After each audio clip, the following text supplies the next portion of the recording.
ಮುಖ್ಯಮಂತ್ರಿ ಸಿದ್ದರಾಮಯ್ಯ ಅವರ ನಿವಾಸದಲ್ಲಿ ಉಪಹಾರ ಕೂಟವನ್ನು ಆಯೋಜನೆ ಮಾಡಲಾಗಿದೆ. ಇನ್ನೇನು ಕೆಲವೇ ಕ್ಷಣದಲ್ಲಿ ಈ ಉಪಹಾರ ಕೂಟ ಆರಂಭ ಆಗಲಿದೆ ಎನ್ನುವಂತ ಮಾಹಿತಿ ಇದೆ.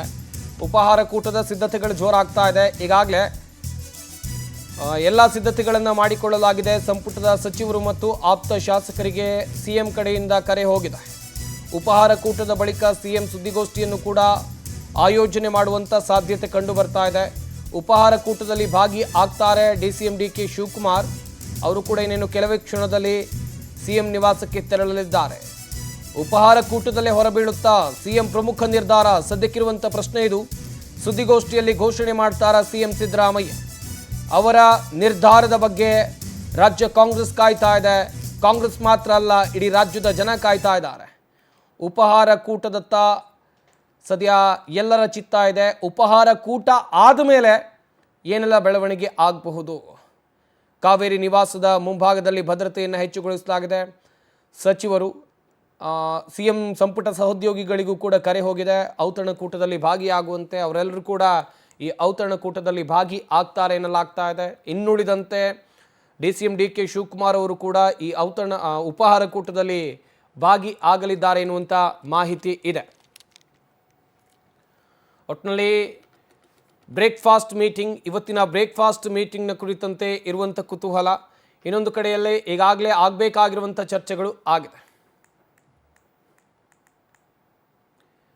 ಇತ್ತ ರಾಜ್ಯಪಾಲರ ಭೇಟಿಗೂ ಕೂಡ ಮುಖ್ಯಮಂತ್ರಿ ಸಿದ್ದರಾಮಯ್ಯನವರು ಸಮಯವನ್ನು ಕೇಳಿದ್ದಾರೆ ಎನ್ನುವಂಥ ಮಾಹಿತಿ ಇದೆ. ಮಧ್ಯಾಹ್ನ ಲೋಕಭವನಕ್ಕೆ ಭೇಟಿ ನೀಡಿ ರಾಜ್ಯಪಾಲರನ್ನ ಅಲ್ಲಿ ಭೇಟಿ ಆಗ್ತಾರೆ ಲೋಕಭವನದಲ್ಲಿ. ಹಾಗೆಯೇ ಮಧ್ಯಾಹ್ನ 3 ಗಂಟೆಗೆ ಸಮಯವನ್ನು ರಾಜ್ಯಪಾಲರು ನಿಗದಿ ಮಾಡಿದ್ದಾರೆ. ಮಧ್ಯಾಹ್ನ ಲೋಕಭವನಕ್ಕೆ ತೆರಳಿ ಸಿದ್ದರಾಮಯ್ಯನವರು ರಾಜ್ಯಪಾಲ ತಾವರ್ ಚಂದ್ ಗೆಹ್ಲೋಟ್ ಅವರನ್ನ ಭೇಟಿಯಾಗಲಿದ್ದಾರೆ. ರಾಜ್ಯಪಾಲರಿಗೆ ರಾಜೀನಾಮೆಯನ್ನು ಸಲ್ಲಿಸುತ್ತಾರೆ ಮುಖ್ಯಮಂತ್ರಿ ಸಿದ್ದರಾಮಯ್ಯ. ಮಧ್ಯಾಹ್ನ 3 ಗಂಟೆಗೆ ಟೈಮ್ ಫಿಕ್ಸ್ ಆಗಿಬಿಟ್ಟಿದೆ. ರಾಜ್ಯಪಾಲರ ಭೇಟಿಗೆ ಸಮಯಾವಕಾಶವನ್ನು ಕೂಡ ಆಲ್ರೆಡಿ ಸಿದ್ದರಾಮಯ್ಯನವರು ಕೇಳಿದ್ದಾರೆ ಎನ್ನುವಂಥ ಮಾಹಿತಿ ಇದೆ. ಒಂದು ಕಡೆಯಲ್ಲಿ ಲೋಕಭವನಕ್ಕೆ ತೆರಳಿ ಮುಖ್ಯಮಂತ್ರಿ ಸಿದ್ದರಾಮಯ್ಯ ಮಧ್ಯಾಹ್ನ 3 ಗಂಟೆಯಲ್ಲಿ ರಾಜೀನಾಮೆಯನ್ನು ಸಲ್ಲಿಸುವಂಥ ಸಾಧ್ಯತೆ ಇದೆ. ಈಗಾಗಲೇ ಸಮಯಾವಕಾಶವನ್ನು ಕೇಳಿದ್ದಾರೆ ಅಂತೇಳಿ ಕಾಂಗ್ರೆಸ್ ಪಾಳ್ಯದ ಮೂಲಗಳಿಂದ ಮಾಹಿತಿ ಸಿಕ್ಕಿದೆ. ಸದ್ಯ ಮಧ್ಯಾಹ್ನ 3 ಗಂಟೆಗೆ ಸಿದ್ದರಾಮಯ್ಯ ರಾಜಕೀಯ ಜೀವನದ ಬಿಗ್ ಡೇ ಅಂತ ಹೇಳಬಹುದು. ಸಿಎಂ ಬದಲಾವಣೆ ಚರ್ಚೆ ಬೆನ್ನಲ್ಲೇ ಇತ್ತ ಮತ್ತೊಂದು ಬೆಳವಣಿಗೆ ಆಗ್ತಾ ಇದೆ. ಇವತ್ತು ರಾಜ್ಯದಲ್ಲಿ ರಾಜ್ಯಪಾಲ ತಾವರ್ ಚಂದ್ ಗೆಹ್ಲೋಟ್ ಇರೋದಿಲ್ಲ. ಸಿಎಂ ಬದಲಾವಣೆ ಚರ್ಚೆ ಬೆನ್ನಲ್ಲೇ ಮತ್ತೊಂದು ಬೆಳವಣಿಗೆ ಆಗ್ತಾ ಇರೋದು ಏನದು ಅಂತ ನೋಡ್ತಾ ಹೋಗೋದಾದ್ರೆ, ಇವತ್ತು ರಾಜ್ಯದಲ್ಲಿ ಇಲ್ಲ ರಾಜ್ಯಪಾಲ ತಾವರ್ ಚಂದ್ ಗೆಹ್ಲೋಟ್. ಕಾರಣ ಕೂಡ ಇದೆ ಅದಕ್ಕೆ. ಮುಂಬೈಗೆ ತೆರಳಿದ್ದಾರೆ ರಾಜ್ಯಪಾಲ ತಾವರ್ ಚಂದ್ ಗೆಹ್ಲೋಟ್. ಹಾಗೆಯೇ ಸಂಬಂಧಿಯೊಬ್ಬರ ಅನಾರೋಗ್ಯ ಹಿನ್ನೆಲೆಯಲ್ಲಿ ಮುಂಬೈಗೆ ಅವರು ನಿನ್ನೆ ರಾತ್ರಿಯೇ ಪ್ರಯಾಣವನ್ನು ಬೆಳೆಸಿದ್ದಾರೆ ಎನ್ನುವಂಥ ಮಾಹಿತಿ ಇದೆ. ನಿನ್ನೆ ರಾತ್ರಿ 11:45ಕ್ಕೆ ಬೆಂಗಳೂರಿನಿಂದ ಮುಂಬೈಗೆ ಪ್ರಯಾಣವನ್ನು ಮಾಡಿದ್ದಾರೆ. ಇವತ್ತು ರಾಜ್ಯಪಾಲರ ಭೇಟಿಗೆ ಸಿಎಂ ಸಮಯಾವಕಾಶವನ್ನು ಕೇಳಿದ ಬಗ್ಗೆ ಮಾಹಿತಿ ಇತ್ತು. ಈ ಸಂದರ್ಭದಲ್ಲೇ ಮಧ್ಯರಾತ್ರಿ ಮುಂಬೈಗೆ ಗವರ್ನರ್ ಹೋಗಿದ್ದಾರೆ. ರಾತ್ರಿ ಮುಂಬೈನಲ್ಲೇ ವಾಸ್ತವ್ಯವನ್ನು ಗವರ್ನರ್ ಗೆಹ್ಲೋಟ್ ಹೂಡಿದ್ದಾರೆ. ಬೆಳಗ್ಗೆ ಅವರು 7 ಗಂಟೆ ವಿಶೇಷ ವಿಮಾನದ ಮೂಲಕ ಇಂದೋರ್ಗೆ ಪ್ರಯಾಣವನ್ನು ಆಲ್ರೆಡಿ ಮಾಡಿದ್ದಾರೆ. ಮಧ್ಯಾಹ್ನದ ವೇಳೆಗೆ ಬೆಂಗಳೂರಿಗೆ ಬರ್ತಾರೆ. ಮಧ್ಯಾಹ್ನ ಬೆಂಗಳೂರಿಗೆ ಬಂದು 3 ಗಂಟೆಗೆ ಸಿದ್ದರಾಮಯ್ಯ ಅವರನ್ನು ಭೇಟಿಯಾಗ್ತಾರೆ. ರಾಜೀನಾಮೆ ಪ್ರಕ್ರಿಯೆ ಕುರಿತಂತೆ 3 ಗಂಟೆ ನಂತರದಲ್ಲಿ ಏನಾಗಬಹುದು ಸದ್ಯಕ್ಕಿರುವಂಥ ಮಾಹಿತಿ. ಈ ಬಗ್ಗೆ ಇನ್ನಷ್ಟು ಮಾಹಿತಿಯನ್ನು ಕೊಡ್ತಾರೆ ನಮ್ಮ ಪೊಲಿಟಿಕಲ್ ಬ್ಯೂರೋ ಹೆಡ್ ರಾಘವೇಂದ್ರ. ನೇರ ಸಂಪರ್ಕದಲ್ಲಿ ಜಾಯ್ನ್ ಆಗ್ತಾ ಇದ್ದಾರೆ. ರಾಘವೇಂದ್ರ, ಸದ್ಯ ಕುತೂಹಲವಂತೂ ಖಂಡಿತ ಇದ್ದೇ ಇದೆ. ಮುಖ್ಯಮಂತ್ರಿ ಸಿದ್ದರಾಮಯ್ಯನವರು ರಾಜ್ಯಪಾಲರನ್ನ ಎಷ್ಟೊತ್ತಿಗೆ ಭೇಟಿ ಆಗ್ಬೋದು, ರಾಜ್ಯಪಾಲರು ಯಾವ ಟೈಮ್ ಕೊಟ್ಟಿದ್ದಾರೆ, ಯಾಕಂತ ಹೇಳಿದ್ರೆ ಅವರು ಇವತ್ತು ರಾಜ್ಯದಲ್ಲಿ ಇಲ್ಲ, ಎಷ್ಟೊತ್ತಿಗೆ ಬೆಂಗಳೂರಿಗೆ ಬರಬಹುದು ಗವರ್ನರ್?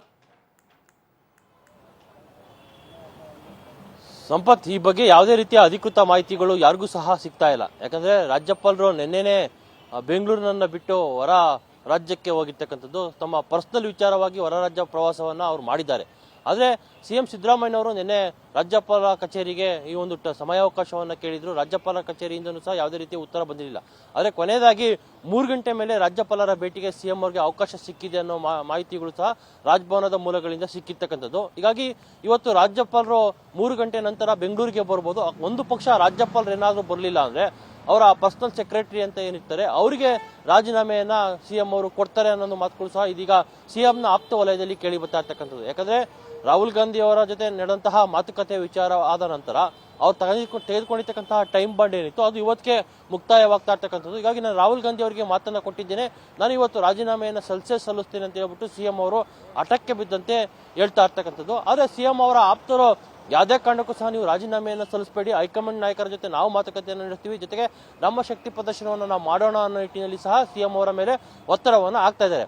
ಆದರೆ ಯಾವುದಕ್ಕೂ ಸಹ ಸಿಎಂ ಅವರು ಉತ್ತರವನ್ನು ಕೊಡ್ತಾ ಇಲ್ಲ, ಮೌನಕ್ಕೆ ಶರಣಾಗಿರ್ತಕ್ಕಂಥದ್ದು. ಹೀಗಾಗಿ ಸಿಎಂ ಕಚೇರಿಗೆ ರಾಜ್ಯಪಾಲರ ಕಚೇರಿಯಿಂದ ಸ್ವಲ್ಪ ಮಟ್ಟಿಗೆ ಒಂದು ಮೂಲಗಳ ಪ್ರಕಾರ ಮಾಹಿತಿ ಸಿಕ್ಕಿದೆ. 3 ಗಂಟೆಯ ನಂತರ ರಾಜ್ಯಪಾಲರ ಭೇಟಿಗೆ ಒಂದು ಸಮಯಾವಕಾಶವನ್ನು ನಿಗದಿ ಮಾಡಲಾಗಿದೆ ಅಂತ ಹೇಳಲಾಗೈತೆ. ಹೀಗಾಗಿ ಇವತ್ತು ಏನೀಗ ಕೆಲವೇ ಕ್ಷಣದಲ್ಲಿ ಸಿಎಂ ಅವರ ನಿವಾಸ ಕಾವೇರಿಯಲ್ಲಿ ಬ್ರೇಕ್ಫಾಸ್ಟ್ ಆರಂಭವಾಗುತ್ತೆ. ಈ ಬ್ರೇಕ್ಫಾಸ್ಟ್ಗೆ ಎಲ್ಲ ಸಚಿವರು ಮತ್ತೆ ಡಿಸಿಎಂ ಹಾಗೆ ಕಾಂಗ್ರೆಸ್ನ ಉಸ್ತುವಾರಿಯಾಗಿರ್ತಕ್ಕಂಥ ರಣದೀಪ್ ಸಿಂಗ್ ಸುರ್ಜೇವಾಲಾ ಅವರು ಸಹ ಆಗಮಿಸ್ತಾರೆ. ಆ ನಂತರ ಕೆಲವೊಂದಿಷ್ಟು ಮಾತುಕತೆಗಳು ಸಹ ನಡೆಯುವ ಸಾಧ್ಯತೆ ಅಧಿಕವಾಗಿದೆ. ಯಾಕಂದ್ರೆ ದೆಹಲಿಯಲ್ಲಿ ನಡೆದಂತಹ ಮಾತುಕತೆ ಸಂಪೂರ್ಣವಾಗಿಲ್ಲ. ಡಿ.ಕೆ. ಶಿವಕುಮಾರ್ ಮತ್ತೆ ಸಿದ್ದರಾಮಯ್ಯ ಅವರ ನಡುವೆ ಅಧಿಕಾರ ಹಂಚಿಕೆಯ ವಿಚಾರವಾಗಿ ನಡೆದಿರ್ತಕ್ಕಂತಹ ಮಾತುಕತೆ ಯಾವುದೇ ಸಂಪೂರ್ಣವಾಗಿಲ್ಲ. ಕೆಲವೊಂದಿಷ್ಟು ಬೇಡಿಕೆಗಳಿಗೆ ಡಿ.ಕೆ. ಶಿವಕುಮಾರ್ ಅವರು ಸಹ ಒಪ್ತಾ ಇಲ್ಲ. ಜೊತೆಗೆ ಈ ಕಡೆ ಡಿ.ಕೆ. ಶಿವಕುಮಾರ್ ಅವರ ಒಂದು ಮಾತಿಗೆ ಸಿದ್ದರಾಮಯ್ಯ ಅವರು ಸಹ ಒಪ್ತಾ ಇಲ್ಲ. ಹೀಗಾಗಿ ಕೆಲವೊಂದಿಷ್ಟು ಮಾತುಕತೆಗಳು ಬ್ಯಾಲೆನ್ಸ್ ಇರೋದ್ರಿಂದ ಇಬ್ಬರನ್ನು ಕೂರಿಸಿ ಮಾತುಕತೆಯನ್ನು ನಡೆಸುವ ಸಾಧ್ಯತೆಗಳು ಸುರ್ಜೇವಾಲಾ ಅವರು ಜಾಸ್ತಿ ಇದೆ. ಅದಾದ ಬಳಿಕ ಬ್ರೇಕ್ಫಾಸ್ಟ್ ಆದ ಬಳಿಕ ಕೆಲವೊಂದಿಷ್ಟು ಪ್ರಕ್ರಿಯೆಗಳನ್ನು ಪೂರ್ಣ ಮಾಡಬೇಕಾಗಿದೆ. ಜೊತೆಗೆ ಶಾಸಕಾಂಗ ಸಭೆಯನ್ನ ಫಿಕ್ಸ್ ಮಾಡಬೇಕಾಗಿದೆ.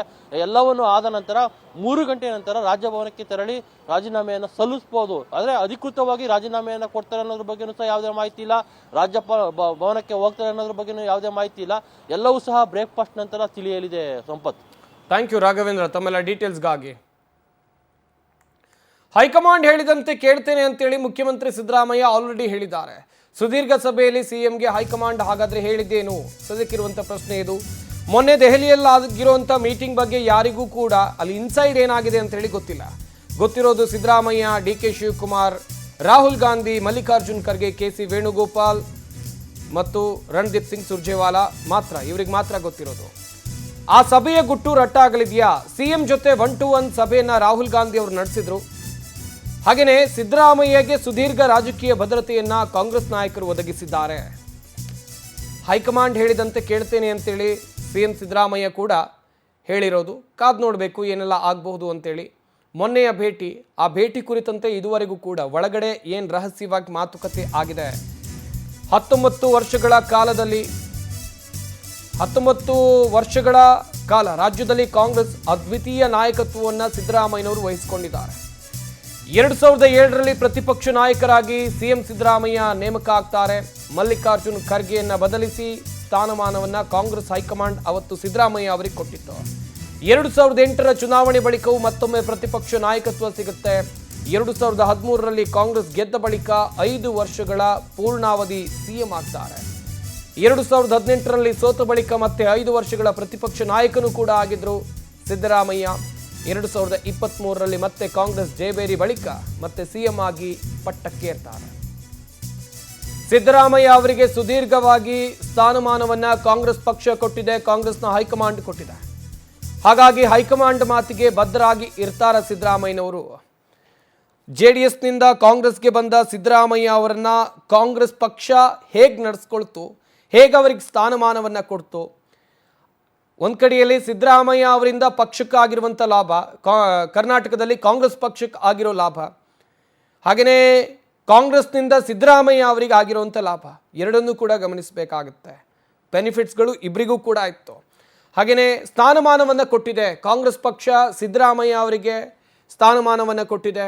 ವಿರೋಧ ಪಕ್ಷದ ನಾಯಕ, 5 ವರ್ಷ ಸುದೀರ್ಘವಾಗಿ ಮುಖ್ಯಮಂತ್ರಿ, 2013ರಿಂದ 2018ರವರೆಗೆ. ಅದಾದ ಬಳಿಕ ಪ್ರತಿಪಕ್ಷ ನಾಯಕ, 2023ರಿಂದ ಇಲ್ಲಿ ತನಕ, ಇವತ್ತಿನ ತನಕ ಸಿದ್ದರಾಮಯ್ಯನವರು ಮುಖ್ಯಮಂತ್ರಿ, 2026. ಈ ರೀತಿಯಾಗಿ ಸಿದ್ದರಾಮಯ್ಯ ಅವರನ್ನ ಕಾಂಗ್ರೆಸ್ನ ಹೈಕಮಾಂಡ್ ನಡೆಸ್ಕೊಂಡು ಬಂದಿದೆ. ಸದ್ಯ ಈ ಇಷ್ಟೆಲ್ಲ ಸ್ಥಾನಮಾನವನ್ನು ಕೊಟ್ಟಂಥ ಹೈಕಮಾಂಡ್ ನಾಯಕರ ಮಾತನ್ನು ಪಾಲಿಸ್ತಾರ ಸಿದ್ದರಾಮಯ್ಯ? ಬೆಂಬಲಿಗರು ಅಥವಾ ಆಪ್ತ ಶಾಸಕರ ಒತ್ತಡಕ್ಕೆ ಮಣಿತಾರ? ಹೀಗೆ ಅನೇಕ ಪ್ರಶ್ನೆಗಳಿವೆ. ಹೈಕಮಾಂಡ್ ಹೇಳಿದರೆ ನಾನು ರಾಜೀನಾಮೆಯನ್ನು ಕೊಡ್ತೀನಿ ಅಂತೇಳಿ ಸಿದ್ದರಾಮಯ್ಯ ಪದೇ ಪದೇ ಹೇಳ್ತಾ ಇದ್ರು. ಬಟ್ ಹೈಕಮಾಂಡ್ ಹೇಳಿ ಆಗಿದೆ ಎನ್ನಲಾಗ್ತಾ ಇದೆ.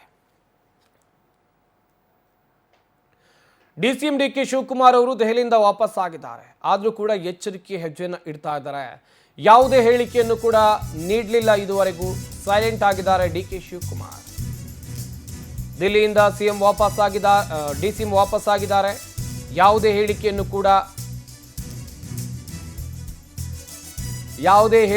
ಕೂಡ ಕೊಟ್ಟಿಲ್ಲ. ಸಿಎಂ ಆಗಿದ್ದೀನಿ ಅಂತ ಹೇಳಿದ್ರೆ ಡ್ಯಾಮೇಜ್ ಆಗುತ್ತೆ ಅಂತ ಹೇಳಿದ್ರೆ, ಸಿಎಂ ಆಗ್ತಾ ಇದ್ದೀನಿ ಅಂತ ಹೇಳಿದ್ರೆ ಎಲ್ಲಿ ಡ್ಯಾಮೇಜ್ ಆಗಬಹುದು ಎನ್ನುವಂತ ಆಲೋಚನೆ ಕೂಡ ಇದ್ದಿರಬಹುದು. ಸಿಎಂ ಸಿದ್ದು ಆಪ್ತರ ಕೆಂಗಣ್ಣಿಗೆ ಗುರಿಯಾಗುವಂತ ಸಾಧ್ಯತೆ ಇದೆ. ಹೀಗಾಗಿ ಯಾವ ಹೇಳಿಕೆಯನ್ನು ಕೂಡ ನೀಡಿಲ್ಲ, ಮೌನ ತಾಳಿದ್ದಾರೆ. ದೆಹಲಿಯಿಂದ ಬಂದಾಗಲೂ ಯಾವ ಸಂಭ್ರಮವೂ ಇಲ್ಲ, ಏಕಾಂಗಿಯಾಗಿ ಬಂದು ಮನೆಯನ್ನ ಸೇರಿದ್ದಾರೆ ಡಿಕೆ ಶಿವಕುಮಾರ್. ವಿಜಯೋತ್ಸವ ಪಟಾಕಿ ಸಿಡಿಸದಂತೆ ಆಲ್ರೆಡಿ ಕಾರ್ಯಕರ್ತರಿಗೆ ಸೂಚನೆಯನ್ನು ಕೊಟ್ಟಿದ್ದಾರೆ. ಡಿಕೆ ಆಪ್ತರು ಕೂಡ ಡಿಕೆ ಸಿಎಂ ಆಗ್ತಾರೆ ಅಂತೇಳಿ ಎಲ್ಲೂ ಕೂಡ ಹೇಳಿಲ್ಲ. ಸಿದ್ದು ರಾಜೀನಾಮೆ ನೀಡುವವರೆಗೂ ಮೌನವಾಗಿ ಇರೋಕೆ ನಿರ್ಧಾರವನ್ನು ತೆಗೆದುಕೊಂಡಿದ್ದಾರೆ. ಹೈಕಮಾಂಡ್ ಅಧಿಕೃತವಾಗಿ ಘೋಷಿಸಲಿ ಅಂತೇಳಿ ವೇಟ್ ಮಾಡ್ತಾ ಇದ್ದಾರೆ. ಕಾದು ನೋಡುವ ತಂತ್ರಕ್ಕೆ ಮೊರೆ ಹೋಗಿದ್ದಾರೆ. ದೆಹಲಿಯಲ್ಲಿ ಆಗಿದೆ ಬೆಳವಣಿಗೆ, ಬಟ್ ಇದುವರೆಗೂ ಕೂಡ ಡಿಕೆ ಶಿವಕುಮಾರ್ ಆಗಲಿ, ಅವರ ಬೆಂಬಲಿಗರಾಗಲಿ, ಅವರ ಆಪ್ತರಾಗಲಿ ಎಲ್ಲೂ ಕೂಡ ಡಿಕೆ ಶಿವಕುಮಾರ್ ಅವರು ಸಿಎಂ ಆಗ್ತಾರೆ ಅಂತ ಹೇಳಿಕೆಯನ್ನು ಕೊಟ್ಟಿಲ್ಲ. ದೆಹಲಿಯಲ್ಲೂ ಕೂಡ ಸೈಲೆಂಟ್ ಆಗಿದ್ದರು. ಬೆಂಗಳೂರಿಗೆ ಬಂದಾಗಲೂ ಕೂಡ ಡಿಕೆ ಶಿವಕುಮಾರ್ ಅವರು ಇದುವರೆಗೂ ಒಂದು ಪ್ರತಿಕ್ರಿಯೆಯನ್ನು ಕೊಟ್ಟಿಲ್ಲ. ಹೈಕಮಾಂಡ್ ನಾಯಕರು ಹೇಳಿ ಅಥವಾ ಸಿದ್ದರಾಮಯ್ಯ ಸುದ್ದಿಗೋಷ್ಠಿಯನ್ನು ನಡೆಸಿ ಅವ್ರ ನಿರ್ಧಾರವನ್ನು ಪ್ರಕಟ ಮಾಡಿದ ಬಳಿಕ ಡಿಕೆ ಶಿವಕುಮಾರ್ ಅವರು ತಮ್ಮ ಅಭಿಪ್ರಾಯವನ್ನು ಹೇಳಬಹುದಾ? ಹೀಗೆ ಪ್ರಶ್ನೆಗಳು ಸರ್ವೇ ಸಾಮಾನ್ಯವಾಗಿ ಇದೆ.